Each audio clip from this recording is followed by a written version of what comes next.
Tottenham Hotspur side full of youth, energy, hunger and togetherness. We return to discuss the standout players of our season in this week's e-Spurs Player of the Season special. Come on, you Spurs! Come on, you Spurs! Come on, you Spurs! Come on, you Spurs! Tottenham. Hi guys, welcome back for yet another hour of talking all things Tottenham Hotspur. Please don't forget you can subscribe to the show via iTunes or Acast and get every brand new episode direct as it's released.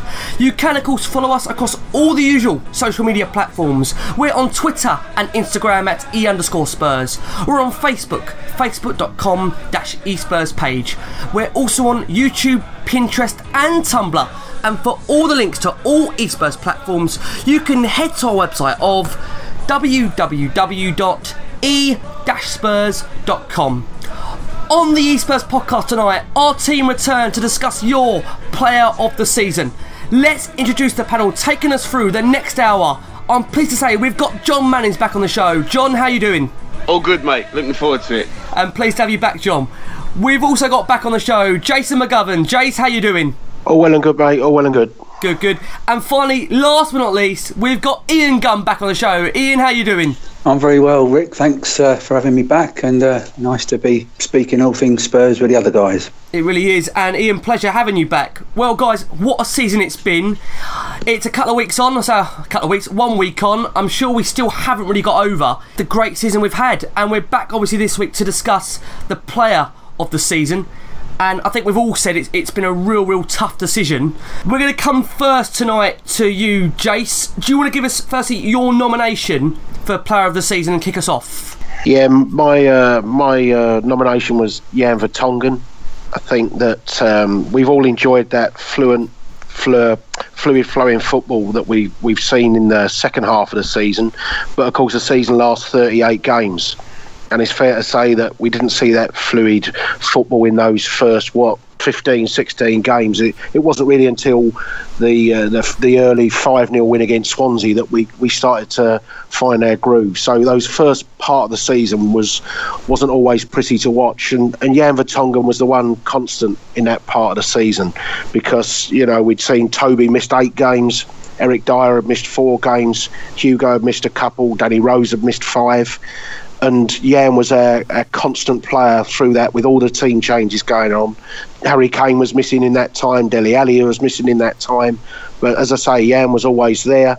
It was Jan keeping us solid at the back, and noticeable that our three worst defensive performances of the season were the games at Liverpool, the game at Man City and the away game in Monaco, and Jan Vertonghen missed all 3 of those games. So I think that also shows that little bit of extra solidity that Jan brought to the side. So Jan Vertonghen for me, and the only thing that his season was missing was the goal that he so badly chased at the end. But I can think of a couple of mistakes only for Jan, that last day at Hull, and also one, I think he made a slip against Everton in that game, and don't forget Jan as well had no pre-season at all. He came into that Everton game on day one having not played any of the pre-season friendlies with Carter Vickers in there. So I think he came in a little bit undercooked, but that early part, as I said, I thought Jan was outstanding in that side. Yeah, he was indeed. I mean, when you consider, coming to you, John, I mean, there's been that kind of claim in the past that he's always been in Alderweireld's shadow, but far from it this season, John. Yeah, definitely. I think it's, I know these players know each other well. That was probably the main bonus for when Toby came in. We've got 2 centre-halves there that know each other's game. But to play, in the best league in the world, in my opinion, and in a good side, they really have shown the world, how good they are. And I think this season, it was Toby taking all the plaudits last season and this season to an extent. But Jan Vertonghen has been, as Jay said, he's just been as consistent as you like. He's a superb footballer, and I think he's allowed him to play with a little bit more freedom, because we saw him the season before Toby come in, and he's playing alongside Fazio. And if you start taking liberties as a centre half and moving the ball out and you lose it, you're relying on Fazio to clear up for you. Whereas in this team, he's just playing in such a much more better team, much more balanced team with better players, and it's allowing, Jan Vertonghen's a very expressive footballer, he's not just a lump it up the pitch centre half. He never has been. And I think he's shining now because he's got that freedom and, you know, the comfort to know that he can do it. And I think it's, you know, testament to the whole team really, as well as Toby, that Jan's played as well as he has. Yeah, I agree. And coming on to you, Ian, what I want to ask you about Jan is that there was that situation we had pre-Pochettino coming in where he looked like he wanted away, and I think John says there he's an expressive guy. I think a lot of people kind of saw that he wasn't happy with the way the club was maybe going, the direction, but fair play to him. Pochettino came in, obviously convinced him that Spurs is the right club for him, has changed his perception, and it's certainly, Ian, we're seeing that in terms of his performances, aren't we? Yeah, I think they've been nothing short of phenomenal, you know, and I know at the start when we were deciding we were going to pick as player of the season, I think I had to fight Jason for Jan, because I thought that, you know, overall, you know, the best form of attack is defence, and a lot of our great work in shoring up the back three or back four has come from him, and I think that, like we've said, he's even overshone Toby Alderweireld on a number of occasions in his consistency. You know, I think Jason hit the nail on the head. I think there was 2 mistakes he can remember him making. Definitely, you know, the goal, the consolation goal that Hull got was down to him, and you could tell, you know, when the ball went in, that how angry he was for himself and for perhaps letting Hugo, you know, slip away from that sharing that golden glove. So, you know, I for one, I'm really pleased that he stayed with the club, because, as I said, his form this season has been nothing short of phenomenal. It has. And bringing it back around to you, Jace, Toby Alderweireld and Jan Vertonghen together combined have committed just 18 fouls this season in the Premier League. I mean, that's unbelievable, isn't it? I mean, that is testament really to those two in terms of the telepathic partnership they have. And I've got to say, we're lucky as a club to have that, aren't we, Jace? Because when you look around the Premier League, you know, we've got that best defence for a reason, haven't we? Well, it's the perfect defence that we have got. You know, they're both so comfortable on the ball. They both know each other inside out. I think the fact that they've both played for Belgium at fullback gives them a little bit more of an understanding, which allows Rose and Walker to push on as they do. They get their positional sense right. And, of course, you got one right footer, one naturally left-footed. So you have actually got the perfect balance. And I think, you know, they've got the understanding now with Hugo, and that's the key thing, and that whole side is built on that defensive solidity, because, as I say, in amongst all that fluid football that we played and the wonderful attacking stuff that we saw in the second half and goals going in for fun, only 26 goals conceded. And, you know, last year, I think we went into that last day at Newcastle, we'd let in, 30? I think it was 30 going into that day at Newcastle, and we thought that was an outstanding season defensively, and yet, you know, we've conceded less goals than that even this year.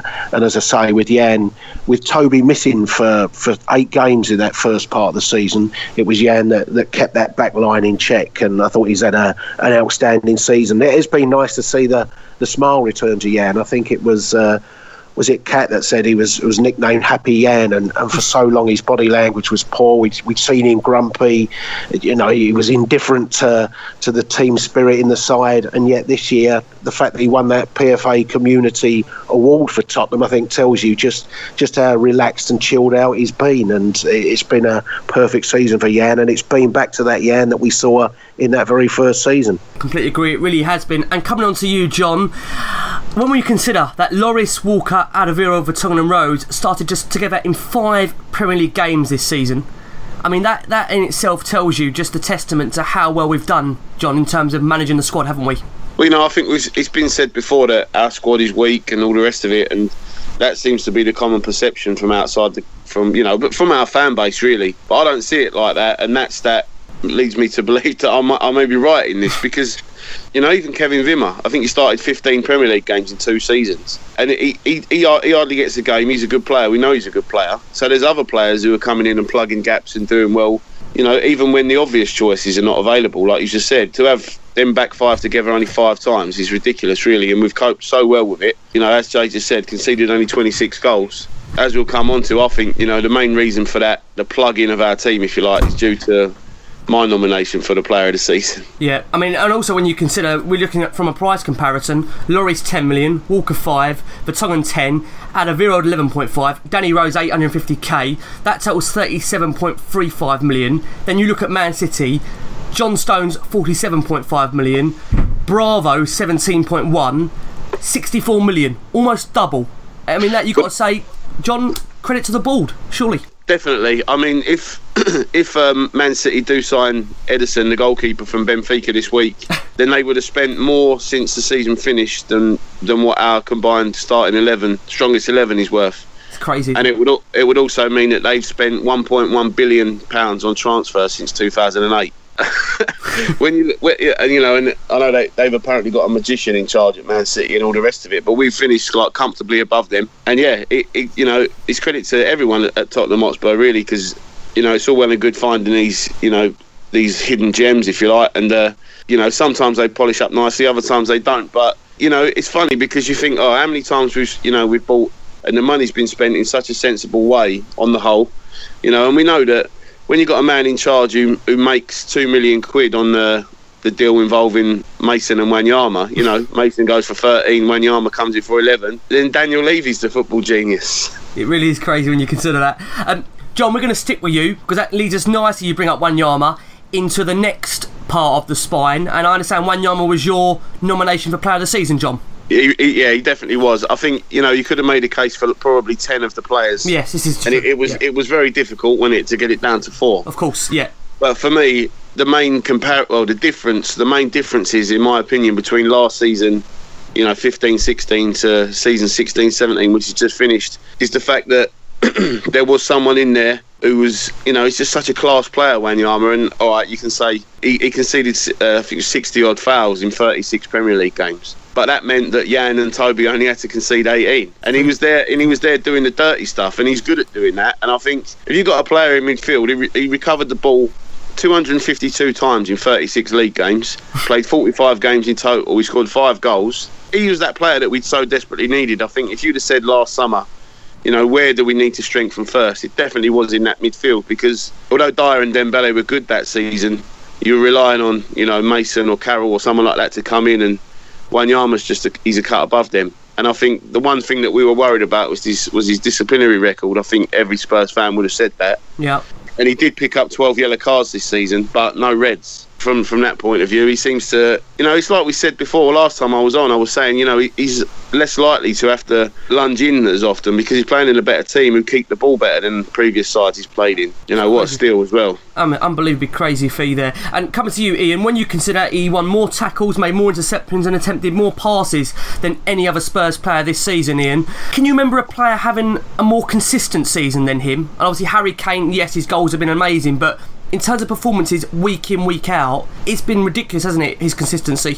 I think he's been the glue that has sort of held our spine together. He's just come on leaps and bounds, and I'd like to think that all the plaudits in the last couple of years have gone to N'Golo Kante, who won the league with Leicester and won the league with Chelsea, but Wanyama has been by far the better player across when they've come up against one another. And I think that his overall play has come on leaps and bounds as he's gone. That lovely little clip where he keeps the ball, and I think it was the Leicester game where he keeps the ball and he goes around the man a couple of times and then strides away with the ball. He's just imperious in that midfield. He has been unbelievably great, like you say. And coming on to you, Jace, I mean, just on Wanyama, he scored more goals for Spurs in under 12 months than he has managed in his time at Southampton. I mean, it's fair to say that Pochettino, he identified him early as a player he wanted, as he worked with him before. And to give him, like I say, his due, he really has, like I say, come up wonders this season. Yeah, the goals have been an added bonus for us, that's for sure. They've, with the exception, I think, of the one against Hull, they were big goals, important goals that he scored. That Palace, his very first home game, that got us 3 points that day in what was a scrappy performance.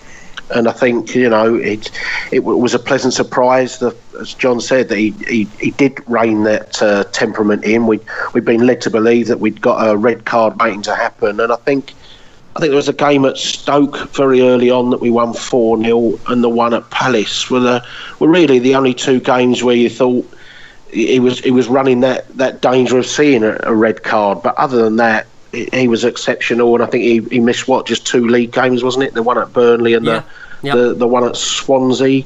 and maybe the home game that followed with Bournemouth or Watford or something like that. But no, it was an exceptional season for him, and he fully deserves a nomination as well. But just one quick one: when you gave out the prices of those defence, when I look at our defence this year of Vertonghen, Toby, Danny Rose, Ben Davis, Trippier, Carl Walker, the 6 combined cost less than Man United paid to an agent to sign Paul Pogba that already wanted to go to Man United anyway, and to a club that was already wanting to buy him and a club that was already trying to sell him. And yet they paid more than we did for our 6 defenders. Baffling, isn't it?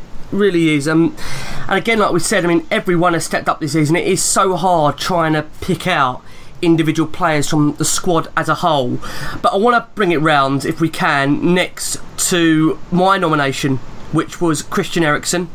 He won the Spurs Player of the Season, 12 goals, 23 assists, the most assists and goals he's ever contributed in a single season, created more chances than any player in the Premier League this season, made more key passes than any other player in the Premier League this season. I mean, it's fair to say that yes, he didn't start off the season great, but again, he came of age for me. He really, really did. And at a time where Spurs needed him most, he started to deliver. And Ian, coming to you, this guy, let's be fair, when we were doing the pod at the start of the season, he suffered heavy criticism to say, where is he?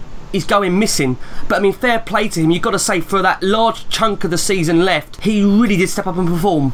Yeah, I totally agree. And I seem to recall in some of the pods saying that, you know, it wasn't through lack of trying that he wasn't being as productive as he used to be. You know, we were regularly seeing stats where he'd run more than anybody else. He put in more sprints than anybody else. And I think if you keep up the hard work and you've got just naturally brilliant talent, and that will shine through eventually. And I think that, as you said, Rick, when we needed him, he did actually come good for us. And you know, some of the passes, you know, I think if there's a better pass to Dele Alli for the semi-final goal, I'll wait. Yeah, he said there it is, man. And coming round to you, Jace, I mean, I've got to say again with Eriksen that in relation to when you consider he's been labelled in the past as a lazy player. Well, he covered more ground than any other Premier League player this season. So that really dispels that myth, doesn't it, Jace? No, he's certainly not a lazy player at all. And I think there was the highlight of his work rate, I think was it the opening goal I think we scored against West Brom, when he actually charged a free kick down on the edge of our box, charged downfield, forced a throw on down in towards the corner flag at their end, and I think we scored the first goal from that throw on. And I think that summed up the work of Christian Eriksen this season. My only misgiving on Christian Eriksen as player of the season was that he really clicked into gear from that goal that he scored against Chelsea, which was on match day 13. And the 12 before it, he was definitely one of those that was under par. Now, in fairness to him, he was missing Kane for a chunk of that. Dele Alli wasn't the Dele Alli we see now. He was struggling a little bit. Dele Alli himself missed that North London derby and was playing for a number of weeks with a quite heavy strapping, so you thought he's not quite fit. Moussa Dembele had been in and out of that stage of the season through suspension and things like that, so Dele Alli was also playing that little bit deeper at times, which wasn't allowing the passing lines to Eriksen open in the same way. So I think, you know, there were reasons why he wasn't at his best early in the season. But as I say, a season for me lasts 38 Premier League games plus the other games, and he was under par, shall we say, for a third of it. But he more than made up for that in that second half of the season. And the old thing of he doesn't show up in the big games. You know, you look at the Chelsea games, which were the big games this year.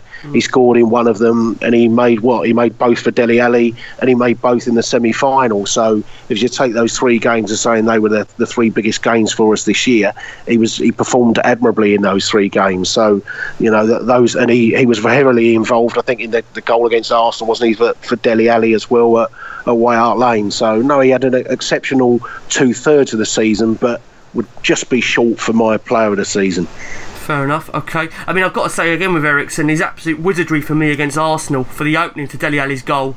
I mean, I'll never forget that wonderful bit of skill to create the goal. And again, the Palace goal. It was a game where you'd argue it was going to look into be one of those kind of typical nights where we batter them and not get the result, but you know, again, these Spurs sides, we've seen it under Pochettino, they seem to find a way. And again, at a time when we needed a goal crucially to get us back into the game, to get us the win, to keep that title race alive, John, again, he delivered. Yeah, he did. I think there was, you know, for me, his upturn in form really coincided with the change of formation, because I think that all the time we're playing 4-2-3-1, Dele's the one who's nearest to Kane and Eriksen's pushed out usually to the left a little bit, and I think when we went to 3-4-3 he was a bit more infield, and it allows him to be more, you know, more involved. I think if you're playing wide and you're not that kind of player that likes to get chalk on your boots, then you are going to struggle really, because you're trying to do a lot of it from out wide and cutting in all the time. And I think once we changed the way we played, it really brought out the best in him. I think for me, there's a couple of things that automatically spring to mind. I think he was a coat of paint away from getting a hat-trick at home against Burnley, hit the post and bounced across Wanyama, knocks it in. But the other one was Swansea away. He played the ball across for the equaliser. I think he played the ball forward to Janssen for the flick on for Son for the second, and he scored the third. I think he's been there, you know, moments where it's really mattered, as Jay was just saying, in the games against Chelsea, and as you said, you know, against the Arsenal. He's really stepped up, and I think that all that's left for us to poke him with now is his corner delivery. I think once he, you know, I understand what he's trying to do. You know, you have to be patient, especially with, you know, you're playing against good defenders in this Premier League, and you're not going to score from every corner, and I think that's what people expect. But you're playing the ball into an area at the near post where you've got a low percentage of success, if you like. But there's a few times it's come off this season, you know, Southampton away where Kane done it, and there's been some others, and I think he's just a classy player, and I think he would cost so much money to replace. I think, you know, the club really need to look after him and do what they can to keep him there. I think he's had his best season in the Tottenham shirt, and he was probably fully deserving really of the one Hotspur Player of the Year award. Yeah, and we've had this discussion so many times, haven't we, Ian, about how much it would cost to replace him, and it would cost us an absolute fortune, wouldn't it, Ian? Definitely, you know, because, you know, there's a lot of players out there that can change a game, but like you said, you know, you're looking at 30, 40 plus million to get a replacement in, you know, and I think a lot of our players now that were bought for, you know, 10, 12, 15 million, you know, are now worth 3 and 4 times that value. So that's what you'd have to go out, you know, to replace someone like that. So, you know, I think we've got a big sort of dilemma to face in over the summer and in the next couple of years about our wage structure, you know, and I think that if we want to compete with the top teams, we're going to have to pay the top wages. There's a lot of negotiations to go through the Spurs boardroom before it happens, I expect. I completely agree with you. And Ian, we're going to stick with you because the next nomination falls down to you. Do you want to give us the final nomination of tonight for the Player of the Season? Yeah, unsurprisingly, I went for Harry Kane. And I think that I'm going to leave it to, you know, Harry's partner, Kate Goodland, who tweeted on the 21st of May, 3 months out injured, and my daddy still managed to get 5 hat-tricks and another golden boot. There's a picture of his lovely little daughter on their couch, and I think that he's just, I don't know, I don't know, you know, how far this young man can go. You know, 23 years of age, and I was just looking at his stats. You know, 29 goals this season in the Premier League. And that's incredible, Ian, because it's his highest total when you consider he missed 3 months of it. Yeah, and of course, you know, looking at it, the Premier League record, 116 appearances, 78 goals, 12 assists, now 2 golden boots and 4 players of the month. You know, and you think, when he came in, you thought, oh, I wonder where this young lad's going to go. You know, when he made his debut for us on, I think, one of those European nights. You know, and you just think, but now I'm trying to link him with another player. I would say he's up there with the Alan Shearers of this world. You know, he can hit a ball. He can hit a ball with both feet. He can do tap-ins. He can do long-range shots. It's not just his finishing. It's what he contributes to the team. You know, the all-round play. I always used to say, and I used to get a lot of really strange views, that I used to say that back in the late 70s, you know, in that really good Liverpool side, I always used to say that Ian Rush was Liverpool's best defender. And I would say the same for Harry Kane. You know, not only does he score the goals, but the contribution. And I've seen him before where he's lost the ball, you know, and he's run back and he's helping out a fullback or his midfield colleagues. So I just think that the man's an all-round, and dare I say it, freak of nature, or force of nature. Let's call it a force of nature, because that's a more positive thing to say. I just think he's an absolute phenomenal find, and obviously, you know, he seems to bleed, you know, white and blue, and long may he continue to dazzle in a Spurs shirt. And coming to you, John, he's won the PFA Fans Premier League Player of the Season award. I mean, to be fair, that's the least he deserves. He's been absolutely incredible, and I think, John, let's be honest, taking it back to the very start of when he broke through to Spurs, we weren't all that convinced, was we? Or certainly, I'll be honest, I wasn't. What was your initial thoughts, John, of him breaking through initially? Well, one of my best mates is a season ticket holder at Millwall. They had a few of our players over the years. Mason went there, Townsend went there, obviously Kane went there as well. And I remember asking him, you know, what do you reckon? And he was like, I'm not sure. He said, it'll be a player, but not in the Premier League. And that was, 5-6 years ago, whatever it was. And now I think you look at the man and you go, it's just pure determination and want to achieve what you want to achieve. Because he's not a 10 out of 10 at anything, but he's an all-round game. He's a difficult one to explain, because, you know, if you take some of the best forwards the Premier League's ever seen, a lot of them had obvious attributes. Stand out. Yeah. So you look at Thierry Henry, he was lightning fast, and he had that trademark inside of the right boot finish. Shearer was a big, powerful player, good in the air, you know, deadly with his right foot. But Harry Kane scores, he scored a left-footed hat-trick on the last day of the season. The guy's he's unbelievable. I think he's one of them players who, like I say, he badly wants to play for that shirt, and that covers up for a lot of the things that maybe he's not good at. But it also makes him want to do it, and it makes him love us, makes us love him that little bit more. Yeah. But to get back to your question, Rick, no, I can't honestly say I thought he was he'd ever amount to anything. I mean, from my perspective, what I would say on Kane is that when you've got a player playing for your club, I don't mean this in any kind of way, I don't think you can actually understand just how great he is, because from an outside perspective, when we were all growing up seeing someone like Shearer, you recognise that quality, and everyone was fearing playing him, and sometimes because you're a supporter of that team, you're so engrossed in your own players, you don't actually take a moment to look from the outside and think, God, what do teams think of our players? What do they think of us? And I've got to come to you, Jay. I mean, again, with Kane, first Spurs player to be involved in 35 plus goals in a single league season. And also, when you take away all his penalties scored in the league this season, he would still be the Premier League's top goal scorer. So this penalty merchant rubbish, it amounts to nothing, doesn't it? Well, it's just a stupid thing, because, you can take penalties away from a number of players.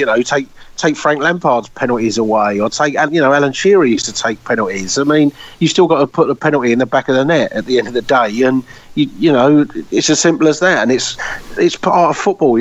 How many penalties has Jermaine Defoe scored in his time? So, or Robbie Keane and people like that score, Berbatov. So, as I say, you still got to put a penalty in the back of the net, and he's taken some high pressure ones in that time. That one against West Ham, with the whole game rested on it in the dying seconds. There's a typical Harry Kane penalty, wasn't it? The one against Arsenal both the ones against Arsenal were big pressure penalties this year. So it's just crazy to call him that. I mean, if you're scoring that volume of goals, you'll get penalties, you'll get tap-ins.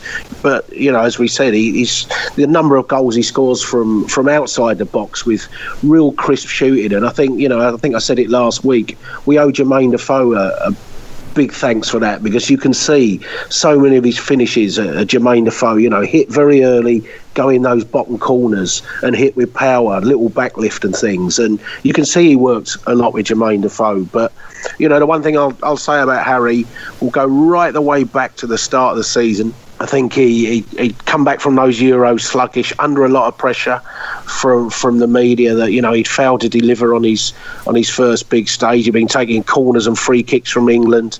There was the first time he'd really come up against some negative publicity, and he started a little bit sluggish. I think he scored with a real tap-in against Stoke.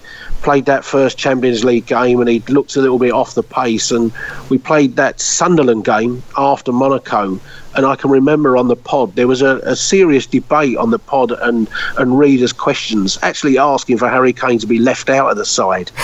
and he scored the winner that day against Sunderland, snapped his ankle or whatever in that part, and then missed the next 10 or 11 games, and of which we hardly won a game. And I think that sums up his impact. But, you know, it's such a positive reflection on the club.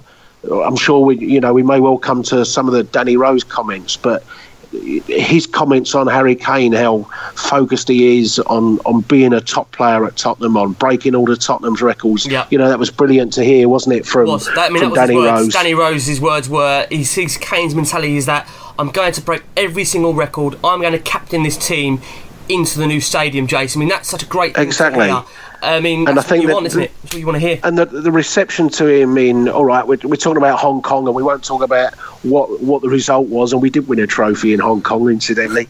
But you know, the noise levels when he came to warm up, and you just suddenly realise, you know, we have got a global player that people are starting to recognise, and he's totally deserving on his place on Premier League billboards. When you see the top players on those boards, you will see Harry Kane on there, and he's earned that right, and he's just had a fantastic 3 years, and he is, I would say, he's the most valuable player that we've got, even though I love Ali as a player, and I probably think Ali's the better player. But Harry Kane, for everything he stands for the club, the leadership qualities that he shows, the way he presents the club on and off the pitch.